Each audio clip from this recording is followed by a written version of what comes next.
Assalamualaikum warahmatullahi wabarakatuh. Sebelumnya izinkan kami untuk mempresentasikan hasil dari laporan kami kelompok 11 yang berjudul Pendekatan Matematika dalam Prediksi Suhu Udara dan Akumulasi Curah Hujan dan Analisis Model Suhu Harian dan Estimasi Total Curah Hujan. Saya Abdul Rahman Tersadiyaka dengan NIM 1725 Saya Aditya Rizky Nugraha dengan NIM 17251040. Saya Raisya Azara dengan NIM 17251013. Saya Nabila Sukazaki Amuda dengan NIM 17251067.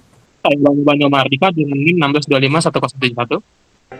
Saya Evangelio Octavian Miko dengan NIM 16251011. Oke, studi case 5 bagian 1.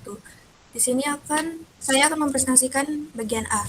Untuk menentukan suhu udara pada pukul 14.00, nilai H sama dengan 14 disubstitusikan ke dalam fungsi suhu T dalam kurung H sama dengan minus 0,2 H pangkat 3 tambah 3 H pangkat 2 dikurang 12 H tambah 28. Dan menghitung setiap suku diperoleh minus 0,2 dalam kurung 14 pangkat 3 sama dengan minus 548,8, 3 dalam kurung 14 pangkat 2 sama dengan 588, minus 12 dalam kurung 14 sama dengan minus 168. Selanjutnya semua hasil dijumlahkan dengan konstanta 28, sehingga T dalam kurung 14 sama dengan minus 548,8 tambah 588 dikurang 168 tambah 28, sama dengan minus 100,8 derajat Celcius. Dengan demikian, suhu udara pada pukul 14.00 adalah minus 100,8 derajat Celcius.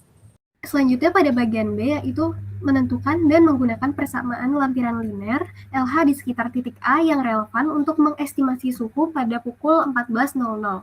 Yang pertama penyelesaiannya yaitu membuat pendekatan linear dengan mengambil titik terdekat yaitu H0 sama dengan 12. Lalu dengan mencari turunan dari fungsi TH yaitu turunan TH sama dengan min 0,6 H kuadrat ditambah 6 H dikurang 12. Lalu substitusikan 12 pada TH. Jadi hasilnya hasilnya 29,6. Lalu setelah disubstitusikan pada TH, lanjut substitusikan lagi pada turunan TH, menghasilkan min 26,4. Lalu masukkan hasil perhitungan pada rumus linear LH sehingga LH 14 sama dengan min 29,6 dikurang 26 dikali 14 dikurang 12 menghasilkan min 82,4 derajat Celcius. Kesimpulan yang dapat diambil yaitu dengan menggunakan pendekatan linear di sekitar titik H0 sama dengan 12 diperoleh persamaan LH. Setelah H sama dengan 14 dimasukkan ke dalam persamaan tersebut, estimasi suhu pada pukul 14 adalah sebesar min 82,4 derajat Celcius. Jadi untuk studi kasus bagian C, yang pertama adalah menghitung T14 menghasilkan min 100,8 derajat Celcius. Kemudian menghitung T12 menghasilkan min 29,6 derajat Celcius. Lanjut ke bagian turunan dari gradien T. Jadi dari T turunan 12 menghasilkan min 26,4 derajat Celcius per jam.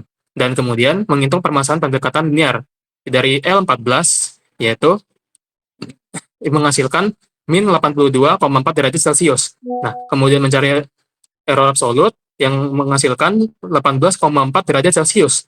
Kemudian mencari persentase errornya yang menghasilkan 18,25%. Nah, dari kesimpulan tersebut, estimasi linear pada H14 menghasilkan min 82,4 derajat Celcius. Sedangkan nilai sebenarnya adalah min 100,8 derajat Celcius. Terdapat selisih sebesar 18,4 derajat Celcius dan persentase error sebesar 18,25% yang menunjukkan bahwa pendekatan linear pada titik K12 memberikan nilai yang cukup berbeda dari nilai aslinya. Lanjut ke studi case 5 bagian 2. Jika IT adalah intensitas hujan pada jam ke T yang diasumsikan linear, tentukan secara eksplisit bentuk dari fungsi tersebut. Di sini diketahui N adalah 9, sigma T kuadrat adalah 204, sigma T dikali fungsi T sama dengan 458, sigma T sama dengan 36, dan sigma fungsi T adalah 128. Sini kita mencari gradiennya terlebih dahulu dengan rumus N dikali sigma T dikali fungsi T dikurang sigma T dikali sigma fungsi T dibagi dengan N dikali fungsi T kuadrat dikurang dengan sigma T yang dikuadratkan. Menghasilkan nilai sebesar min 0,3667. Kemudian kita mencari titik potongnya dengan rumus sigma fungsi T dikali sigma T kuadrat dikurang sigma T dikali fungsi T dikali sigma T dikali fungsi T dibagi N dikali sigma T kuadrat dikurang sigma T yang dikuadratkan. Menghasilkan nilai sebesar 14,8 Dan terakhir, kita masukkan ke fungsi T, yaitu menjadi min 0,3667 T ditambah 14,8. Dan ini untuk bentuk fungsinya. Pada bagian E itu kita menggunakan hasil poin D untuk mendapatkan total akumulasi curah hujan selama badai. Yang pertama itu kita menuliskan data yang diketahui. Datanya adalah 2, 8, 15, 25, 30, 22, 12, dan 5 dan 1. Kemudian kita tentukan lebar interval waktu. Delta T-nya itu adalah 1 jam. Kemudian kita menggunakan rumus aturan trapesium yang rumusnya adalah integral batas bawahnya itu K, batas atasnya K plus 1, L T dt sama dengan LK ditambah L kali K plus 1 per 2 kali 1. Lalu kita jumlahkan seluruh hasil luasnya yang hasil airnya itu adalah 118,5 mm. Oke, lanjut pada soal bagian F pada studi case 5 bagian 2, yaitu gunakan riman kiri untuk mengestimasi total akumulasi curah hujan selama badai. Bagaimana hasilnya? Bandingkan dengan hasil di poin E. Baik, diketahui pada setiap interval waktu memiliki panjang 1 jam.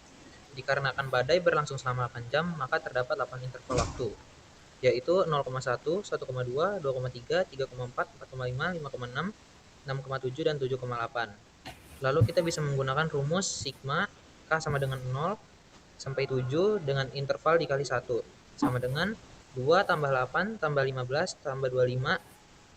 Kita menggunakan rumus sigma K sama dengan 0 sampai 7 dengan interval dikali 1 sama dengan 2 tambah 8 tambah 15 tambah 25 tambah 30 tambah 22 tambah 12 tambah 5 dikali 1 yang menghasilkan 119 mm.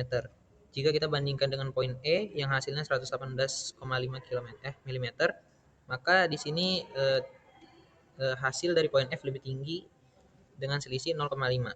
Dari hasil pengerjaan kami, dapat disimpulkan bahwa berdasarkan perhitungan total akumulasi curah hujan selama 8 jam badai, diperoleh hasil sebesar 118,5 mm menggunakan model linear dengan metode trapesium dan 119 mm menggunakan metode Riemann kiri.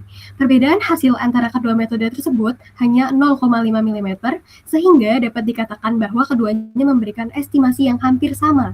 Hal ini menunjukkan bahwa asumsi perubahan intensitas hujan bersifat linear pada setiap interval waktu cukup baik untuk merepresentasikan data curah hujan yang diberikan. Secara keseluruhan, kedua metode dapat digunakan untuk mengestimasi total curah hujan dengan tingkat perbedaan yang tidak signifikan.